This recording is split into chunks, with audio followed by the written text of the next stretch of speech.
Pero sí creo que hay cierta onda. En Osaka se da mucho esta contraparte, ¿no? En halagos. Es muy conocido o muy dicho, muy sabido que en Tokio, por ejemplo, ¿no? Un halago común es el de decirle a alguien como, güey, está chida tu playera, güey.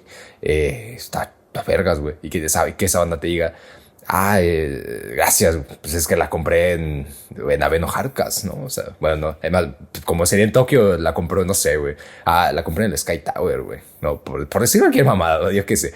La compré esta, güey, Sky Tower, güey, está cala, güey, está carita, está carita. Pues es que, güey, es de marca, güey, ¿no? Y que no saca sería más bien lo contrario, ¿no? Que le digas a alguien, güey, esta verga es tu playera. Y que ese alguien, y que ese vergas te diga, así como de, gracias, güey, la compré rematada, cabrón. Casi me la regalaron. Es que ya es un harapo. La neta sí es que sí es un harapo, sí está ya está, sí está fea, güey. Pero pues mira, me salió barata, cabrón. No, pero gracias. Me da la impresión esa de no, o sea, de que si mucha banda es como bien tirada al piso de este harapito, no, gracias, muchas gracias, ya está feo, pero bueno, sabes lo que se puede, ¿no? Es muy así, pasa. A veces es un estereotipo, no es un estereotipo y no es más que la burda generalidad, ¿no? Construida. Pero bueno, güey, yo creo que una de las cosas que te das cuenta, o que yo me di cuenta al bajar del Shinkansen, en llegar a Osaka, y lo he dicho alguna vez, es la sensación de, güey, llegué a casa, cabrón. Llegué a casa. Sí hay un aire diferente, no solamente el del smog, ¿no? Osakense, pero hay un aire diferente. Y yo creo que lo primero que te das cuenta, o lo primero que me doy cuenta en bajar del Shinkansen, que fue en este caso, ¿no? Llegar desde el este, ¿no? Donde está Tochigi. Es uno, pues que la banda se alinea del lado derecho, ¿no? De la escalera, lo cual, ¿no? En sistemas ideológicos debería estar penalizado, debería ser como, güey, a la izquierda y abajo. Pero, bueno, aquí se lo vamos a dar, ¿no? La derecha está chilo.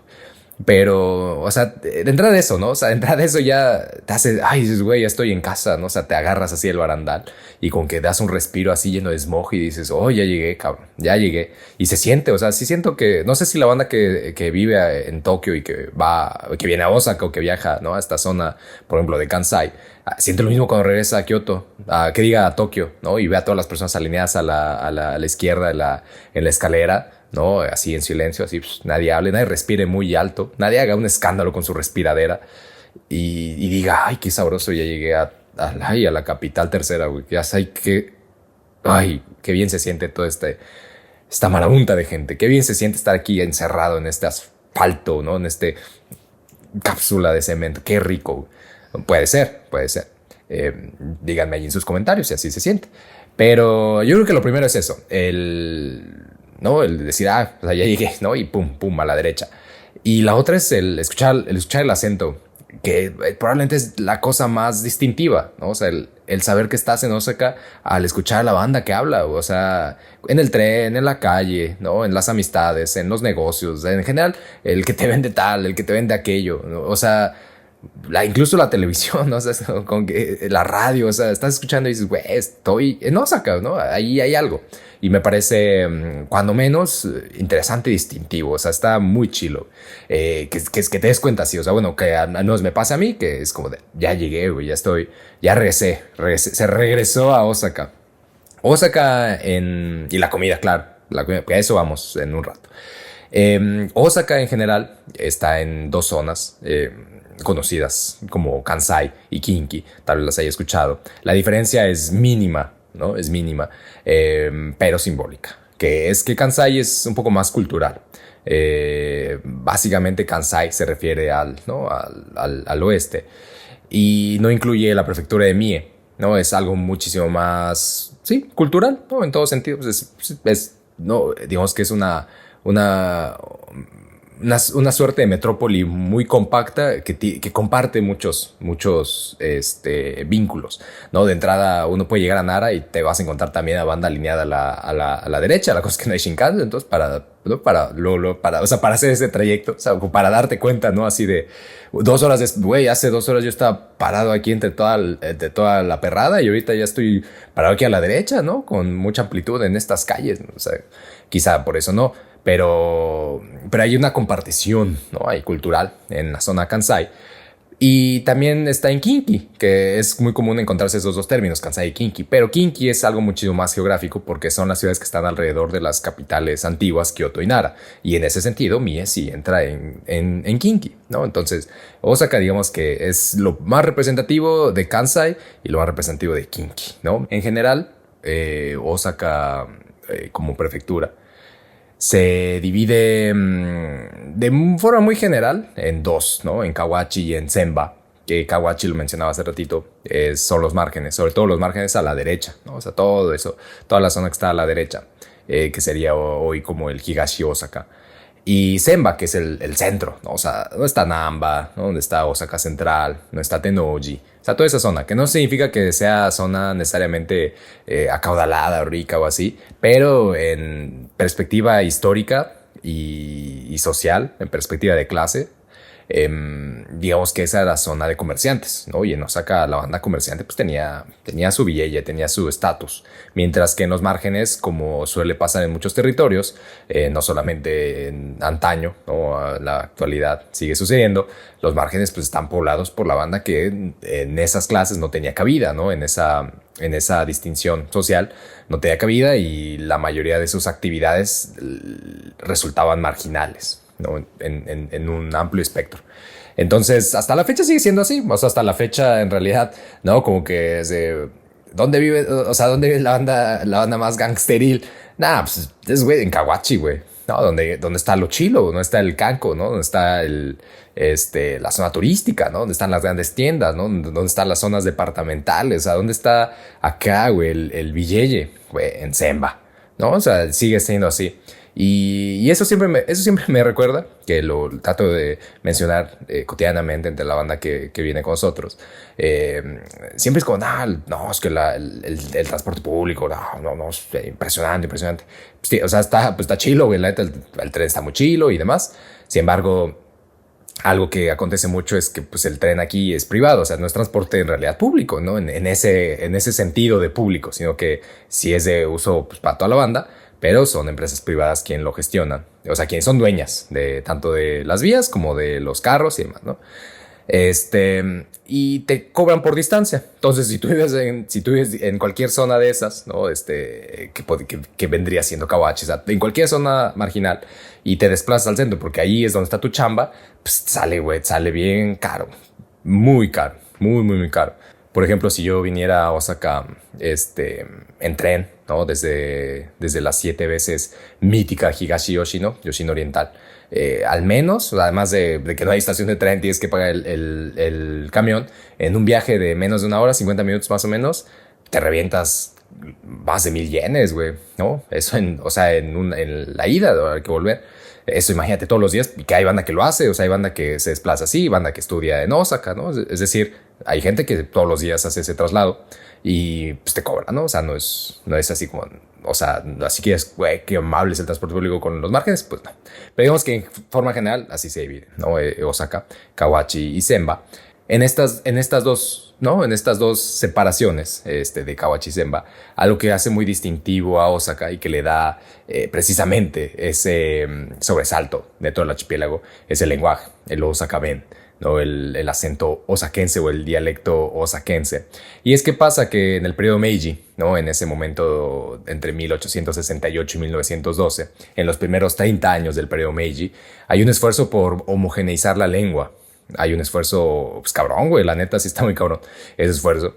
Y se establece lo que vendría siendo digamos que el japonés nacional, ¿no? A través de la educación y sobre todo a través de la literatura a finales del siglo XIX, ¿no? Entre 1890 y 1910, digamos que empezaron a salir, ¿no? Grandes publicaciones, sobre todo los dos grandes de esos primeros tiempos de la llamada literatura moderna, ¿no? De cuando empieza a llamarse a la literatura producida en el Japón, literatura japonesa, ¿no? Ya resulta anacrónico llamarle literatura japonesa a los autoras, ¿no? De antaño. O sea, así, ay, no, sí, la literatura japonesa, no, Murasaki Shikibu, la dama Murasaki Shikibu y su genio, es como, güey, no, porque o sea, la literatura, la estructuración de la literatura japonesa como tal es un acontecimiento moderno, ¿no? O sea, habría que poner entrecomillado todo eso, ¿no? Lo dice Gratani Kojin en su crítica a la literatura moderna.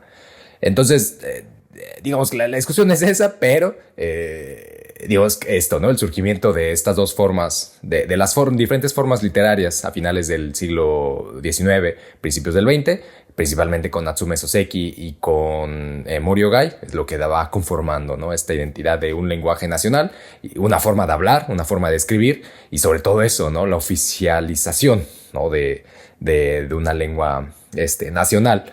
Interesante y que todavía sobrevive, por ejemplo, a Shikoku, ¿no? Esa zona de 4 prefecturas que está pegadito aquí a Osaka, se le sigue llamando así, Shikoku, 4 países, ¿no? Y es porque en realidad lo que le llamamos prefecturas, cuando eran divisiones feudales, tenían la noción de país, ¿no? O sea, no de país en el sentido de hoy país, un estado, nación, país, sino como un territorio con sus tradiciones, con su cultura, ¿no? Con su lengua. Y entonces cuando se establece una lengua nacional es que hay un esfuerzo muy grande por borrar esas lenguas, ¿no? Lo que en México ha pasado durante muchos años, tal vez ahora, ¿no? Con una concientización muy grande en torno a de ciertos sectores, no digo de la oficialía, de ciertos sectores, donde yo me incluyo, concientización sobre la gran diversidad lingüística que significa lo establecido por accidente en un territorio llamado México, ¿no? Hay muchísimas lenguas. Por mucho tiempo se hizo un esfuerzo por borrarlas, ¿no? Así como de, sí, el analfabetismo. Y es como, güey, que la banda no hable español, sí, que sean analfabetas, ¿no? O sea, que no escriban en español, que no hablen español, que no piensen en español, sí, que no sean analfabetas. No, es decir, hay muchas configuraciones lingüísticas, lo cual habla de diferentes formas de pensar, de otras narrativas, de otra historia, etcétera, ¿no? México, pero en Japón pasaba similar, es decir, hoy quizá nos parece como, pues son dialectos, güey, son dialectos, o sea, lo mismo, pero pues simplemente hay con que le cambian 2, 3, o sea, la entonación, ¿no? Esto pues hoy es así, pero porque ha habido un esfuerzo, que no ha podido ser detenido para desvanecer esas lenguas, ¿no? Todavía hasta 1960, entre 60 y 70, hay por ahí registros de Amino Yoshihiko, por ejemplo, este alto investigador que se le manda su saludazo, aunque ya murió, donde dice, güey, yo en un camión en Kagoshima, está escuchando a 2 señores y estos güeyes, ¿de dónde serán, no? ¿De dónde serán? ¿De dónde serán estos cabrones? Ay, pues es que se hablan como, no, esa güey, quién sabe, no, quién sabe ni pedo. Y después se entera que en realidad era el dialecto de Kagoshima, ¿no? O sea, la variación a lo que para 1970 ya era un dialecto, ¿no? Pero que en realidad era una lengua, muy cercana a lo que pudiera ser o no el japonés de hoy, pero una lengua, ¿no? Y probablemente muchísimo más cercana en su relación, en su cercanía geográfica con Corea, con esa zona, ¿no? del sureste asiático, más que con la centralidad de Tokio, ¿no? Sin embargo, había un esfuerzo muy grande y yo creo que pues logrado, ¿no? O sea, esto no es celebratorio, es que qué chido celebró, o sea, me refiero que logrado, un esfuerzo trabajado para hacer de la lengua algo homogéneo y menos regional, ¿no? Menos local.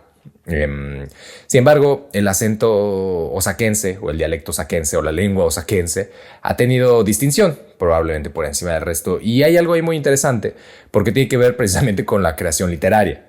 Me parece curioso, cuando menos, que el acento de Osaka, a diferencia de otros acentos, o sea, digo acento por la traducción literal de Osaka B, ¿no? El acento de Osaka, pero bueno, el dialecto osakense ha tenido una distinción por encima de otros porque, precisamente por la literatura, y entonces, más que otros, es concebido como un dialecto local, o sea, como la representación de lo local frente a lo nacional, ¿no? Que incluso en las escuelas de Osaka, pues te enseñan la lengua japonesa como una lengua nacional. De hecho, la materia se llama lengua nacional, ¿no? Kokugo.